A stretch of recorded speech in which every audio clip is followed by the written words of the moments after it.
All right, welcome. You're watching the Get Busy Living podcast. We've got a wonderful guest this morning, and I'm Dr. Scott from Sixth Sense Acupuncture and also the Healthy Habits Club. And we welcome this morning Kerry Hartley. So she's from Kerry Hartley Coaching. And thank you so much for your time today, Kerry. Much appreciated coming on. Thank you, Dr. Scott. Awesome to be here. I can't wait to hear some gold nuggets from you today and hear about what you do and what you get up to and how you can help people. So I'll start off with the first question. So tell us, Kerry, what gets you out of bed every morning? So usually it's the gym. This morning it was a boxing class, but I love to start my day generally with some exercise. I find that when I start the day, getting my body moving, getting the blood pumping, I set myself up for a more productive day and I get my head into the right mindset. So it shifts my energy. I come home to my family and my kids, and I'm often that mum that's singing in the kitchen while I'm making school lunches or being a little bit silly with the kids. And I notice the difference in my energy on the days that I go to the gym and the days that I don't. So it's often the gym. In addition to that, it's just the family. I want to get up. My kids are usually up before us, and I look forward to just getting up and giving my babies a kiss and a cuddle and telling them how much I love them. And then probably the third thing is the to-do list. So I start to think about what's coming up for the day, and I will get up, and I like to start, part of my morning ritual is writing down my to-do list. So I'll have my A list and my B list. It's a bit of a brain dump where I get it all down, make sure that I've got a plan for the day so that I can be productive and intentional with my time. And I find that just clears the mental load for me. Have you got one? I don't think I've got one anymore. I lost it at some stage. So that's awesome that you want to help the community, and obviously you treasure your family, and that's commendable. So I'm going to move on to the next question then. So tell us, how did you get into coaching, professional coaching?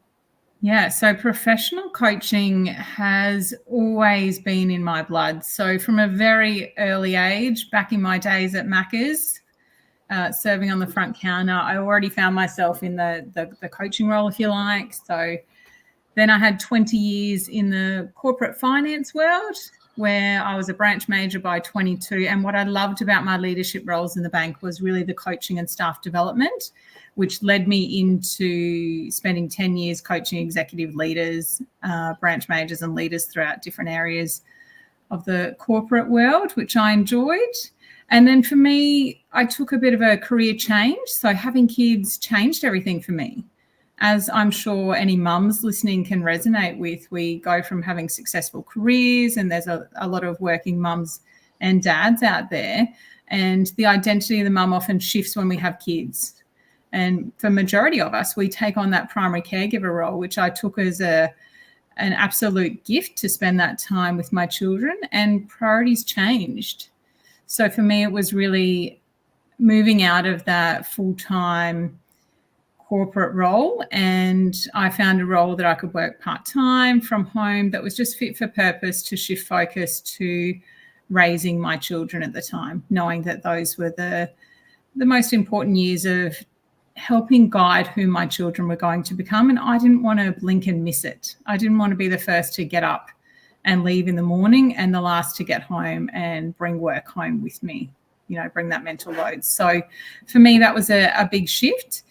And then for us, there was a few challenges that started to come towards the family where I found myself going back into the coaching space. So I got to a stage where the kids had started school and here's mum still working part-time from home.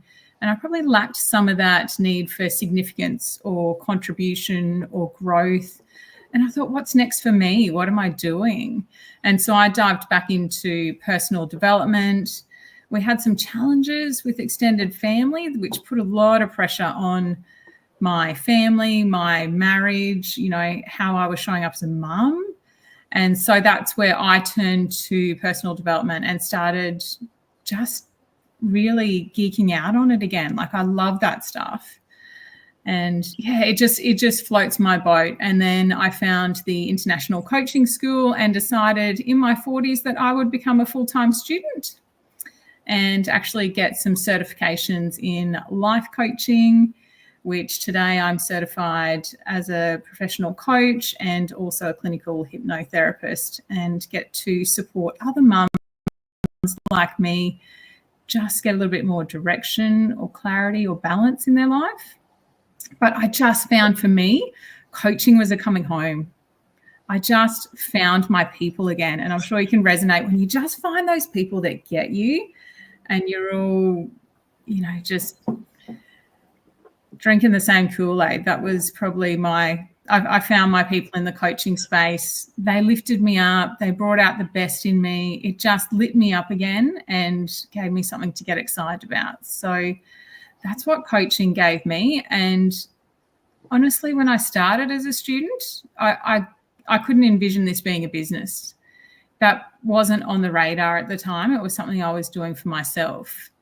And then the more I got into my studies, the more I realized that I was already helping people and I was already coaching people.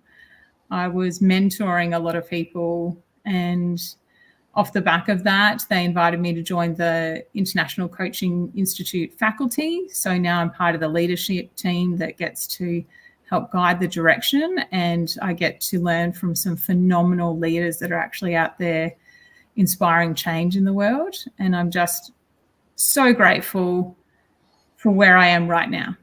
And yeah, this has all happened in the last, probably a couple of years when I started my business. So it's been a big change for me. Telling me. So I'll just back it up. So how did you get into the finance industry? That was your first job, is that right?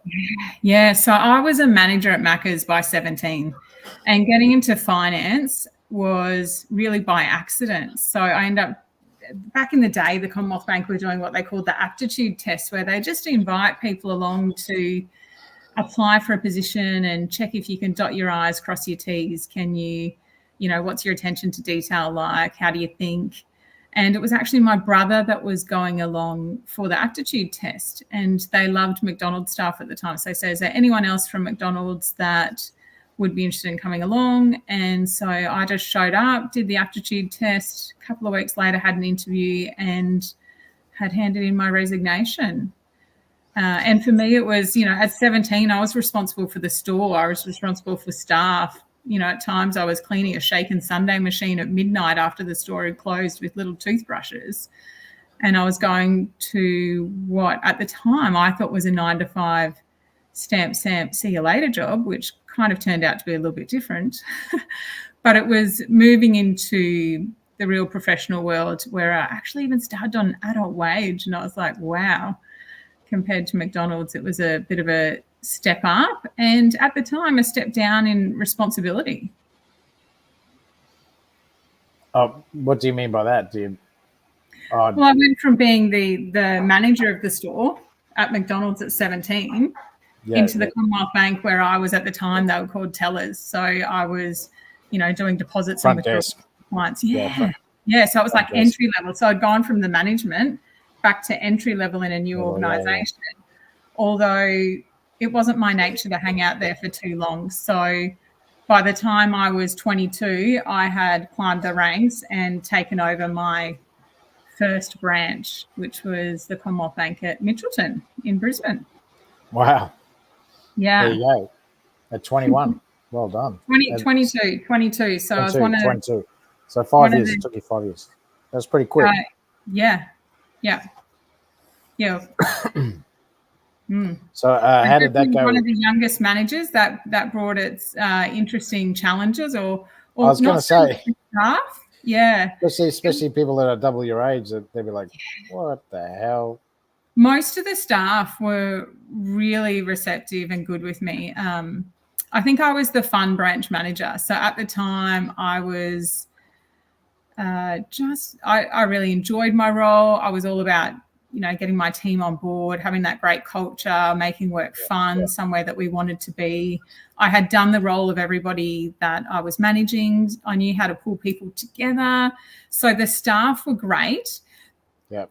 The most challenging part about that role was actually the clients that would walk in and want to speak to the branch manager, and they were looking for an older, grey-haired guy that was going to come out with a suit and tie to shake their hand and take them into the office. I'm sure and this they young would. 22-year-old comes out and they're like, no, I want to speak to the manager. Manager, yeah. No, I don't want to talk to you. I want to speak to that lady over there or that man over there. Yeah. But I was okay with that. I didn't take it personally. I understand that there's a bit of a generational shift. So I would look to help them if I could and reassure them that I was the person that could help them with the authority. However, if they preferred to speak to one of my peers, that's okay. And that person can assist them, and then they'll come and check with me if they need my authority for something. It would still come back to me, but I wasn't precious about it's my title, it's my badge. That's fine. Well, the conversation is going to come up eventually that, well, I can't make that decision for you. You're going to have to go to Kerry and ask her, what are you talking about, the 22-year-old? Yeah, the 22-year-old. I have to ask her what to do next. Yeah. So you got the managerial position, and like you said, you learned a lot. So how long did you stick at that? Did they promote you from there, or did they? So I had a few different branches that I went to. So I went to a bigger branch, which was at Redcliffe branch at the time. So I had extra staff, obviously more responsibility. It was a bigger business that I was running. I went into Lightwich branch for a little while. So I was in the branch manager role for about 7 years, and then I went in and supported at the area office. So I did a fair relief in a deputy area manager role. So I was supporting the management of the branch managers.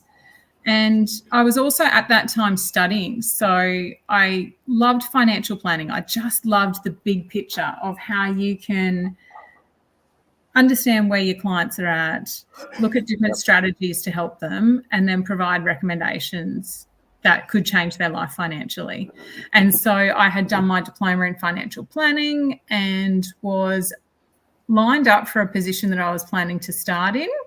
And it was a few months off starting. And then I was so grateful. It was a new leader had taken over the coaching team in Queensland. So he was really looking to build the credibility of the leadership coaching team that we had at the Commonwealth Bank in Queensland at the time. And he happened to be at a branch managers meeting that I was running because the area manager wasn't there that day. And he pulled me aside after the meeting and said, I want you on my team. Like, who are you? What do you do? Are you interested in this? And I'm like, hang on a minute. I think I'm going into a financial planning role. And at the last minute took a bit of a side turn and found myself in a leadership coaching team. And we really built that team up in Queensland to move from coaching frontline staff into coaching frontline leaders, area managers, financial planning managers, mobile lending managers. And before I finished up with the bank, I was actually in the business banking team. So I was coaching leaders in business banking. Yeah, gotcha. In teams. And it was, what I loved about that role was just so much variety. You could just apply the leadership coaching skills across so many different business units. So I was part of the coaching leadership team, and they primarily focused on the retail bank, which was our branch network. And then I was empowered to go into all different business units. So I'd go into financial planning, mobile banking, business banking, and then I kind of found this little gap in what they had in business banking at the time. And then I shifted to actually be the executive coach in the business banking department at that time. So spent a few years. But this was the role one of the roles I loved most in the bank. It was so rewarding. However, I knew with kids that I was living in Brisbane. I was commuting backwards and forwards to Sydney. I reported into a team in Sydney. There was offsites in Melbourne, Sydney. The actual area I looked after was Sunshine Coast to Toowoomba to Gold Coast, which at the time I loved. But with, a baby or a toddler at home, I knew that wasn't as sustainable for me to give my best to that role, knowing that my heart was at home. Yeah. Well, it does make it. It's not easy to do that. So I understand that. There's no right or wrong. I talk to mums all the time, and it's just finding that balance where you can have the career and the home life that you want. And for some people, that is continuing on with the career and just making changes to make that work. And for others, it's just understanding that their priorities have changed, and that's okay. It doesn't mean that we're giving up on having a career. It just means that we're having a change. Yeah, exactly right. And so what happened after the CBA? How did you get out of that? Did you had an epiphany, obviously? So it was when I was on maternity leave with my second child, and I had a friend who was actually one of my mentors at CBA. She was a branch manager that I had learnt off when I was in those younger years and went into the branch manager role. She was one of my mentors, and she had started her own digital marketing company.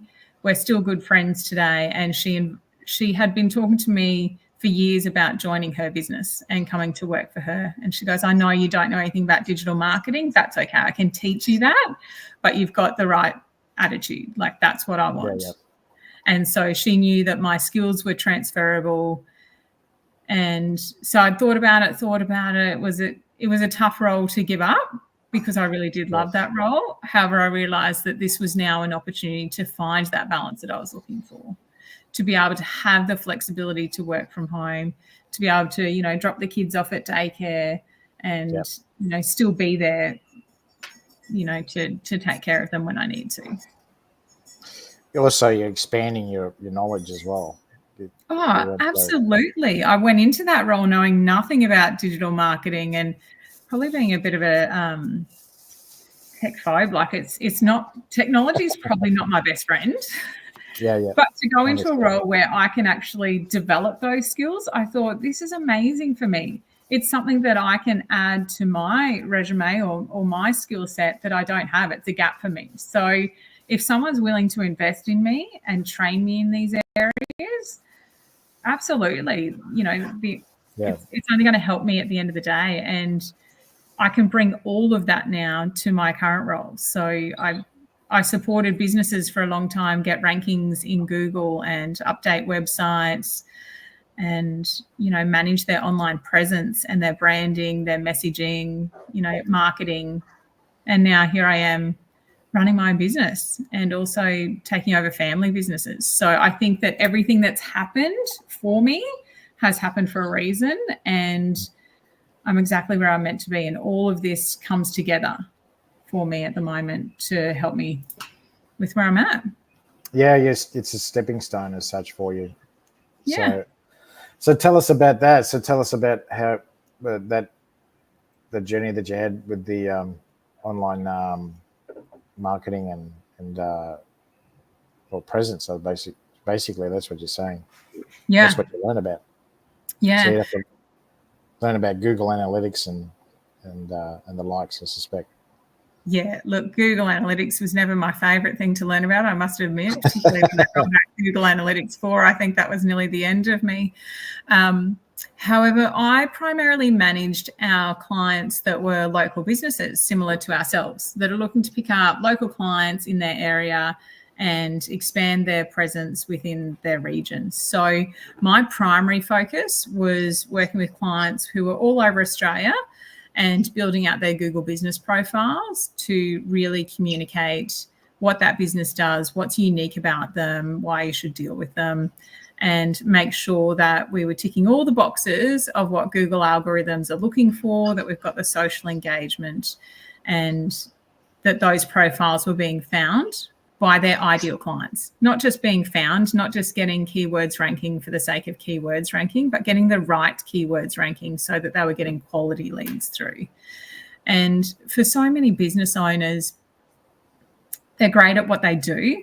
Now, might be great at acupuncture or great at coaching, but they shouldn't be the expert at marketing. If they're an expert at marketing, then they, can be taking away from what their actually bread and butter is. And so to be able to outsource that to somebody who can take care of that for them, who gets an understanding of their business and is able to, communicate with them and deliver what they need to achieve their business goals, you just become part of that trusted advisor team that business relies on, which I like. So I loved catching up with my clients and just understanding, where they're headed, what's coming up for them, and how I can best support them with that.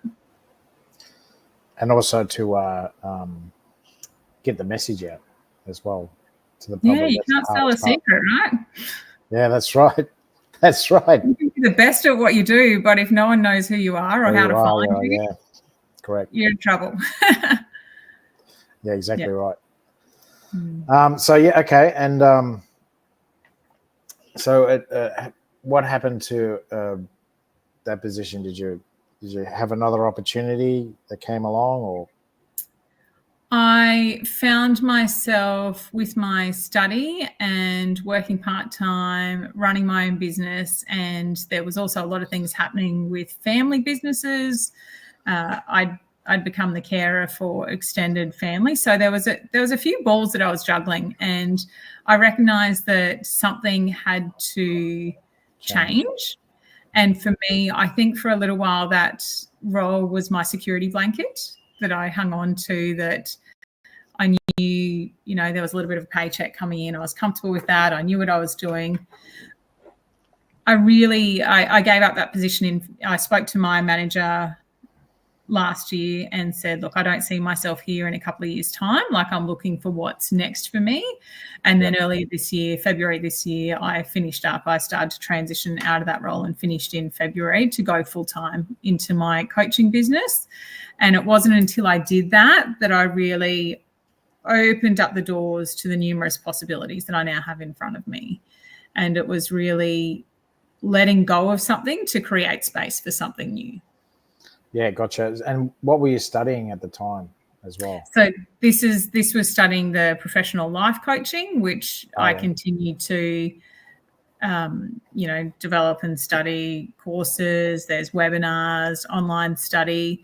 So I'm probably 18 months at least into that course, probably a little bit more by now. And even in the last 6 months, since I've gone full-time into my business, I've actually pulled back on the study a little bit just to create space for my business.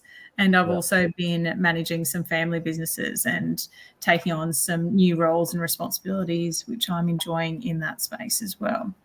Which for me, like 2 years ago, running a business or the idea of, taking on roles in the family business was so foreign. The whole, I'd worked my whole life for somebody else. Like, I'd worked for a corporate, I'd worked for a friend.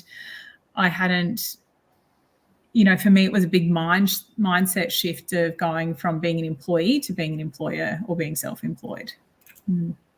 But you've studied before, correct? You've done some study in the bank, is that right? So I've done financial planning. I've done diploma of frontline business management. So I had done study, but it was always work related. So I did it through my employer.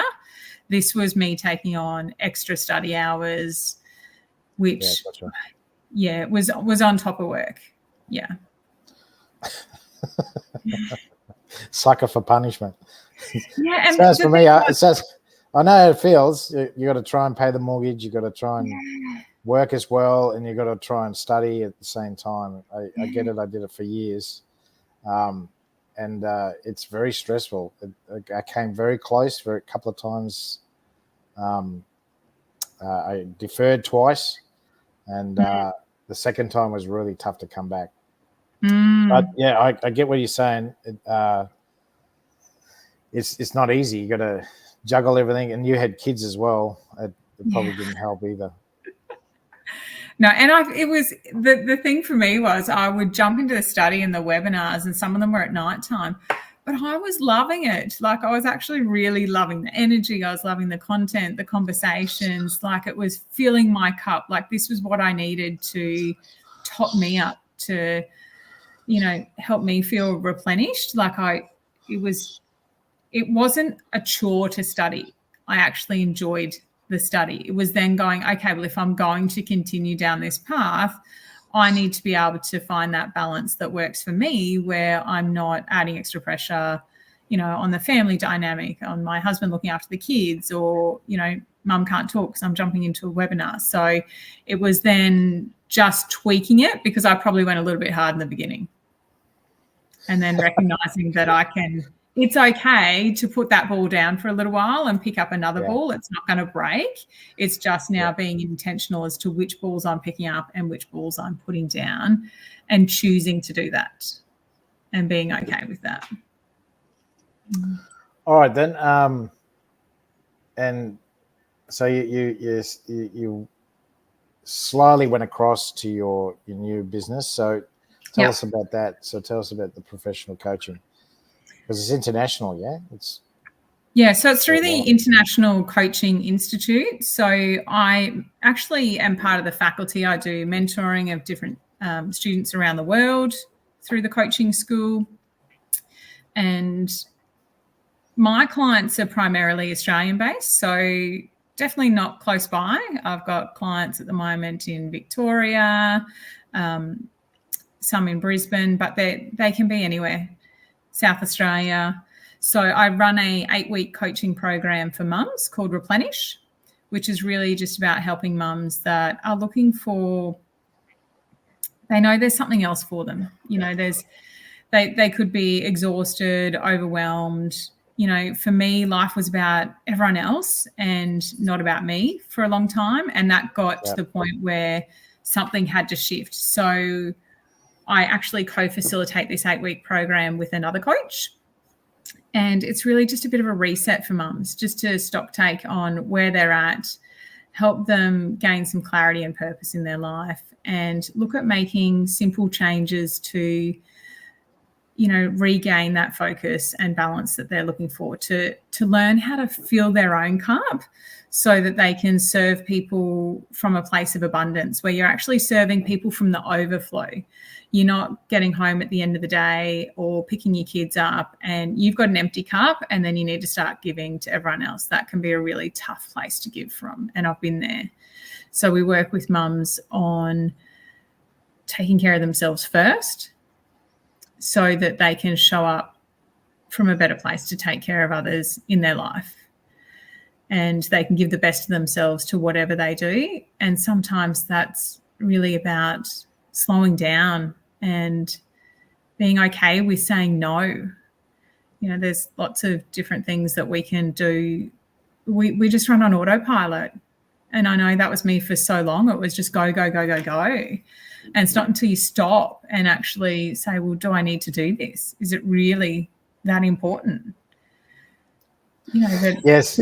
Yeah, it's tough for mums. It's very tough for mums because it's in their nature to nurture everyone around them, and I get it. Like at nurses, next level, and carers are even next level again, especially the female nurses and carers, because they're paid to look after everyone else except for themselves. Yeah, that's right.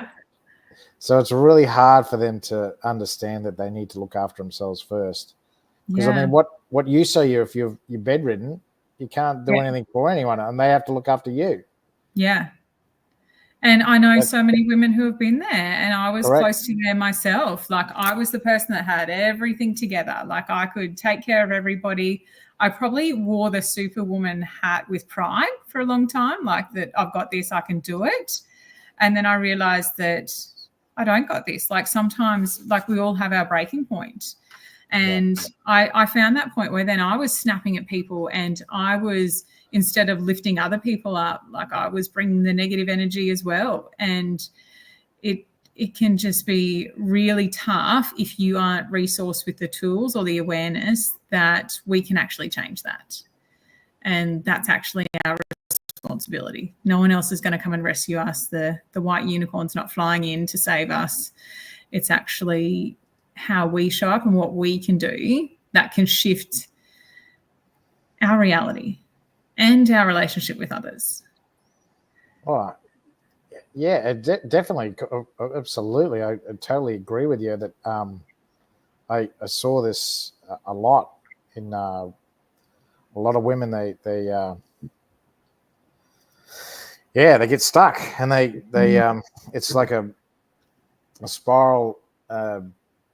They spiral out of control, and then they end up on my door because they've tried everything else. They've tried the medication. The medication's not working, and then and and it's a strain on their relationships with their partners and their children as well. Like you said, they get a bit snappy. Yeah. And you're not the only one, Kerry. You're not the only one, Kerry. And you would know that. It's but the ripple effect, if the parents, the mum, the dad, doesn't matter who it is, like if they're having a bad day and they bring that energy home, guess what? Like that's the energy that our kids are picking up on. And if we're snapping and yelling at our kids, then don't be surprised when our kids are snapping and yelling back at us because they're learning their behavior from us. So I noticed that, in our family, there was a point where I didn't like what I was seeing. I didn't like who I was being, and I didn't like our relationship with the kids and how they were behaving. And I thought, this has got to change. This isn't healthy for anybody. And so that was when I was back into the personal development. That was when I found the International Coaching Institute. And that's when I stopped waiting for other people to change. Like, I wish my husband would just do this or, do that. Like, expecting somebody else to change to make me feel better.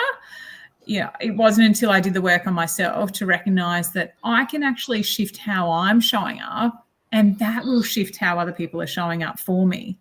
Yeah. And it shifts, what I expect from my relationship and how I communicate. And we're now in a much stronger position than what we were, a couple of years ago. And it's just recognizing that with the right support, we can lean on people who've been there before. I mean, one of the things that we live in this world where social media tells us that everyone's got this bright and shiny life, and, we're trying to keep up with the Joneses, and, that mum's amazing and she's doing this, and look at my kids, aren't they so amazing?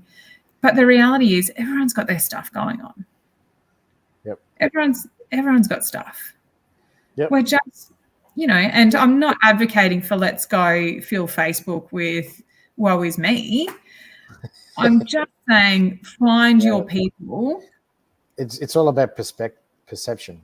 It's all about perception. If you have a positive perception, then that's going to wear off on others. They're going to feel more energetic and more upbeat. But so often people are comparing themselves to unrealistic expectations. Yes, very, very true. Very true. And they hold everybody else up to hear that, look, this is so easy for them. They've got it so good. And they actually have no awareness of what's going on for that person behind the scenes. Or what they to get to where they are. Yeah, that's right. Exactly. That's exactly right. All right. So tell us about how you've helped clients with their businesses or mums with their mental health issues or with any sort of coaching that you've done over the last however long. Yeah.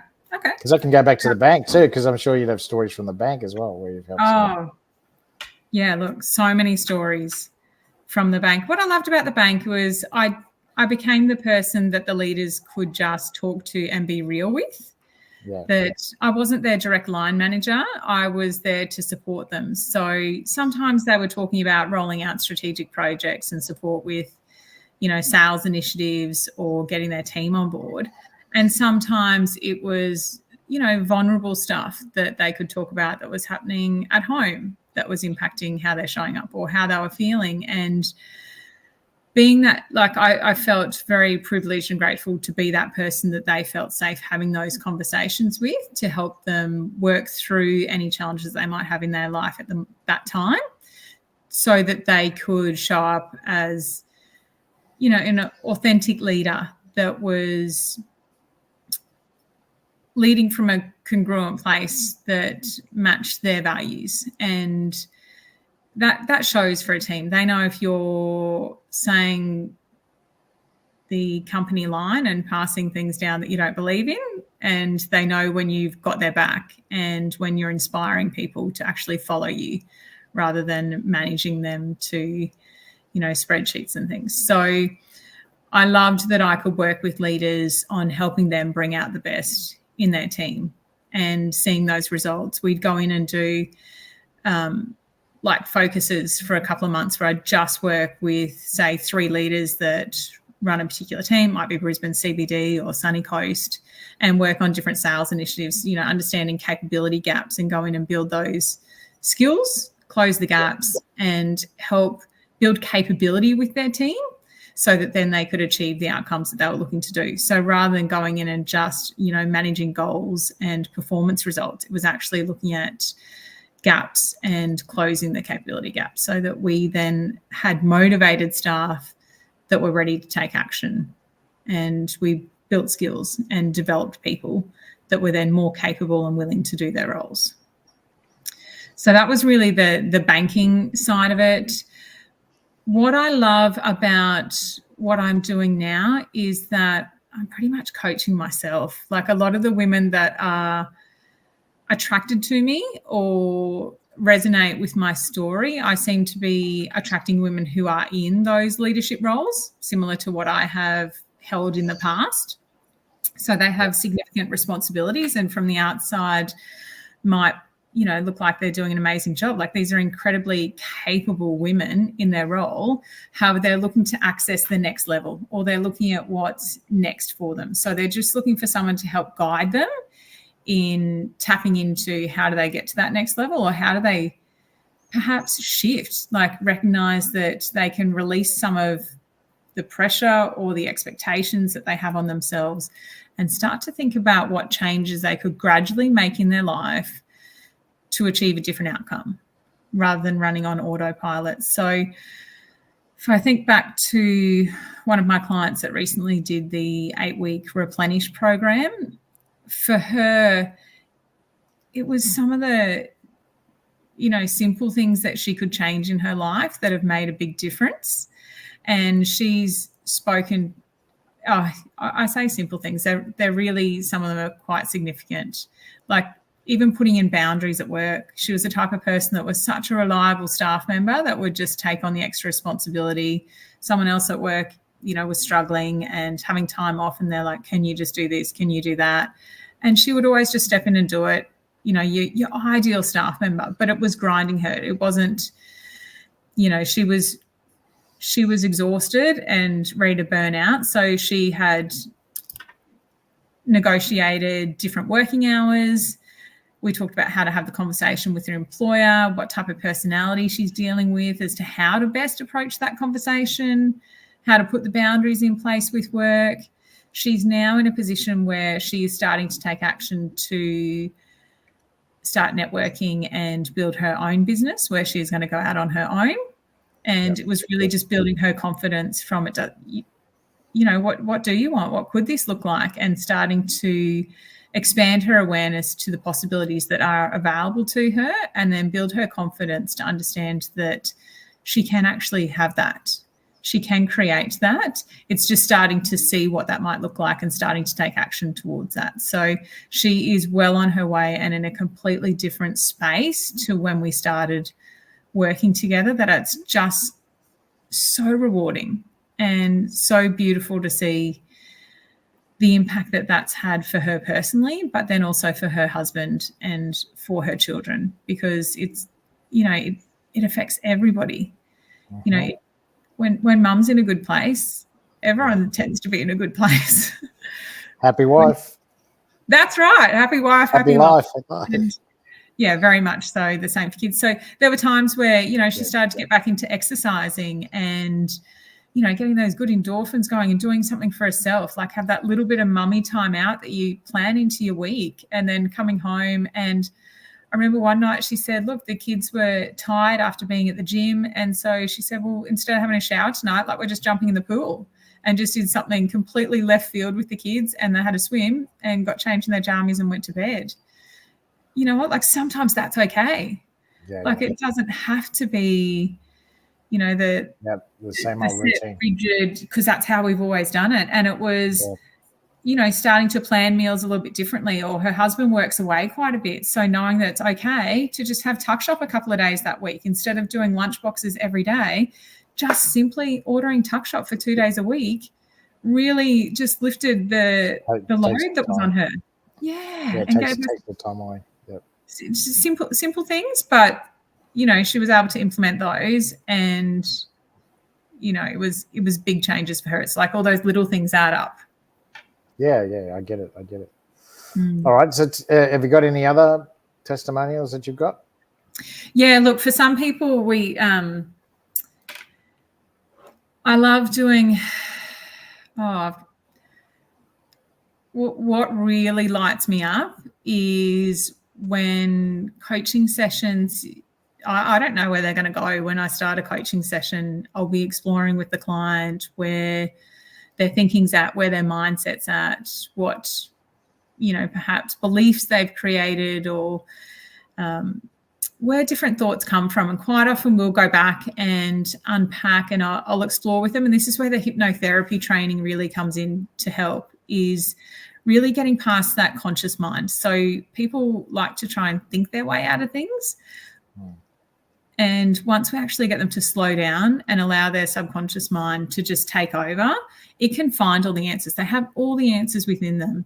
And I can help guide them back to memories that they've had, from when they're like 4 years old. I'm thinking of one at the moment where one of the beautiful women I was coaching had created an identity about herself from when she was 4 years old, and she got up and, had an experience with her family and her parents, and I won't go into the details of it in case she watches this podcast, but just being able for her you're not naming her, so it doesn't matter. No, I'm not naming her, but like a really genuine moment when she was 4 years old. It was an innocent moment, but what she made that mean and has carried through her life into her 40s, going back and unpacking what actually happened, what she made that mean, and how she can actually change what she made that mean now and give that little girl who was 4 years old what she needed at the time.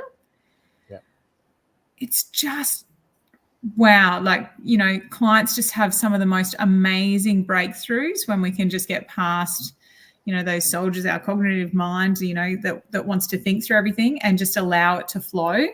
You can come up with so many things that have happened in our childhood that have shaped how we show up today, because we still carry those beliefs that served us when we were children. Like there's a purpose for how we behaved, and we probably needed that at the time. However, some of those beliefs aren't serving us as adults, and we don't recognize that we're still carrying them with us. So for someone to be able to go and change a limiting belief and come up with a more empowering belief that they can reaffirm to themselves can just set them up to see the day differently and see the world differently, like just change their perspective. And it's like a massive release in their body, like just seeing people physically release anger, shame, guilt from their body, allowing them that space to actually feel it, and seeing, like I love that whether I'm in person or in Zoom, I can see it. I can see them feeling it, and I know when it's moving, and just guiding them to allow that emotion to be, and then allow that emotion to just flow. And all emotions are just energy and motion. So just allowing that energy to flow through the body and out of the body and release it instead of holding it up. And so often we try and, hold everything in. And it's like we're this pressure cooker. It's like, I'm just going to bury that one, and then I'm going to shove this one on top, and then we're going to get this one in there until all of a sudden the pressure cooker can't hold it anymore. And then there's this volcano of emotions exploding, often at times where it's not very helpful. So allowing people to release some of those emotions, empty those buckets, and then choose what they're going to fill those buckets with more happiness, more joy, being more intentional and mindful about how they're living their life and how they're choosing to bring that into their life. Get the balance in those buckets, because it can be pretty heavy carrying around the weight that if we haven't learned to release that and experience and express those emotions, then it can really not serve us well in adulthood. Yeah, definitely. Totally agree. Mm. All right, then. Is there anything else you wanted to say about the business before we move on to the other questions? Because you've done well. You're up to 45 minutes. Oh, thank you. I guess hypnotherapy has been really, we do some fun stuff too. So there's a couple of clients that I've been able to help them overcome phobias. So I used to have a phobia of cockroaches, and I could share many a funny story about cockroaches, like where I've been barricaded in my bathroom with towels under the door, standing on the toilet. My husband had to sell a car because there was a cockroach in the car. I literally screamed. He thought he hit someone, and we pulled over to the side of the road. I have swiftly unbuckled from the passenger seat, done a backflip into the back seat, and got out onto the driver's side, rear passenger door into oncoming traffic because there was a cockroach in the car. And so for me, getting into learning how to overcome a phobia myself, I just shared a random post on my socials last year at some stage. And then I had a couple of people who have reached out to me, and, we've just been able to release phobias of spiders. So one lady, had an unhealthy phobia of spiders that was impacting her life. So we did some cool stuff with hypnotherapy and coaching around releasing that phobia. I had another lady who needed to have skin cancer surgery. I met her at a networking event, and she had a phobia of needles. So she's like petrified, telling me, she's like, "Can you help me with this? Can you do hypnosis or something?" And so one session, went to her house. We were able to just go back to the memory again from when she was a child. That's where this phobia has come from for her, and change the experience of that memory that is stored in her body. Yep. And she safely went and had her skin cancer removed, had a needle, and it didn't bother her. And just to know that, we now have the tools to help people with these things. That I was in my 40s and petrified of a cockroach. And it wasn't just that I was petrified of a cockroach, but then my kids were petrified of a cockroach because they saw mum reacting, that I was then passing that phobia on to my kids. I thought, nah, I've got to do something about this. So I talked to my coach about it, and he helped me overcome it. And then just being able to help people overcome that as well is, I know what that means to them because I've been that person. Yeah, gotcha. And right. Yes, I then call myself the cockroach slayer. So more team. I'm going to say, okay. So we'll move on to the third question. So tell us, what's your ideal client or avatar? Yep. So my ideal client is generally a working professional mum, could be running her own business or in a leadership role, generally in her 40s, typically has primary school age children, and they often have health and fitness goals or just finding that work-life balance. They know there's something more for them.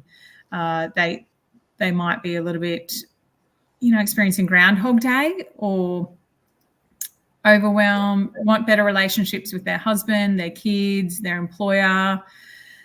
And together we can work on finding that safe space to help them explore the tools and resources available to help them, and just unpack what's going on for them and get them back to a place where they can have, through their relationship with themselves and understanding how they're showing up for themselves, we get them to a position where they're their biggest cheerleader. I remember one of the quotes from the bank years ago was being the master of your own destiny. Like, you really can shift your reality by shifting the way that you're showing up, and just having, I find myself as their guide to help them get there.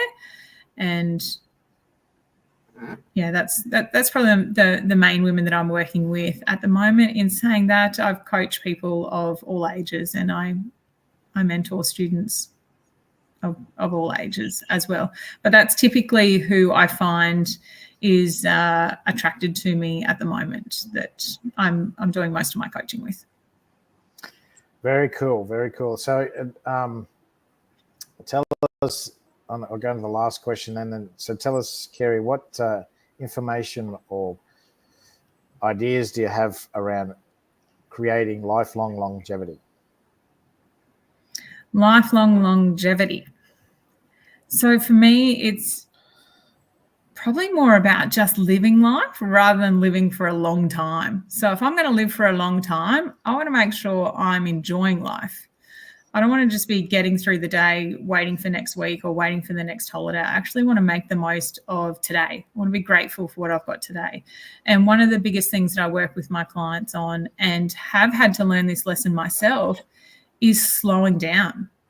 I think life is can be such a rapid pace for a lot of people that slowing down and recognizing that doing nothing is doing something, for me, was huge. Just, it's okay to not be go, go, go all day.